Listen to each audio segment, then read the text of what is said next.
Bronwyn, an interesting insight, a brilliant interview by Shari, as Pauline was saying. A great insight from Prime Minister Netanyahu was that all we are doing is feeding the crocodile, and that all we will be doing is encouraging the sort of Islamic extremism, Islamist extremism that they've seen well, throughout the world, but we'll be encouraging it here with these actions. That was the Prime Minister Netanyahu's insight. Yes.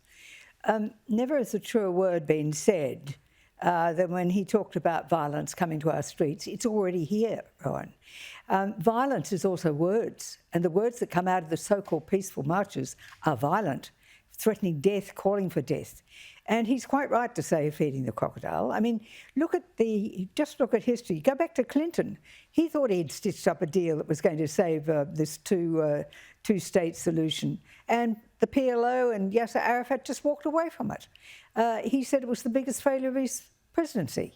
It's going to be like that because the enmity and the hatred for the pan-Arab movement for the State of Israel, when they wanted to be a pan-Arab land ruled by another caliphate. And remember, when the Ottoman Empire destructed, there was an uprising of the Arabs against it, and the Grand Mufti of Jerusalem, who went to meet with Hitler to ask him to please send people to come and murder the Jews in Palestine. It's a long, long story. And for Albanese, the weak man to hide behind Starmer and hide behind Macron to say, oh, look, we're going along with the rest of the world, when the Labour Party has the dreadful record of Corbyn, who actually went in 2014 to a memorial service and laid a wreath for the Palestinians who killed the Israeli Olympians in Munich. I mean, when you know that Vichy France sent hundreds of thousands of Jews to their death in gas chambers, this is nowhere to hide. This is not what a strong leader does. This is the action of a weak leader who simply now wants to hide behind this insult to him to say, look at me, look at me. Well, I would argue it's not so much a weak leader as a very aggressive, radical leader who is pushing us. Never before has a Prime Minister of Australia thrown an entire community, the Jewish community in this instance, under the bus to pursue his own grubby student politics. Utterly disgraceful, in my opinion. Now, Pauline, I want to ask you about the round table. The economic lazy Susan, as I call it, was a farce.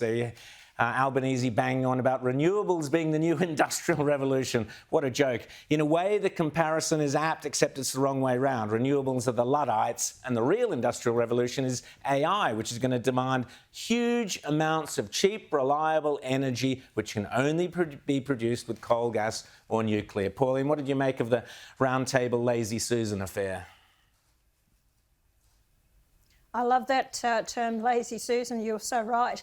The Labor Party are always putting the spotlight on them. Look at us, how good we are, what we're trying to do, and we're opening it up to, for people to have their say.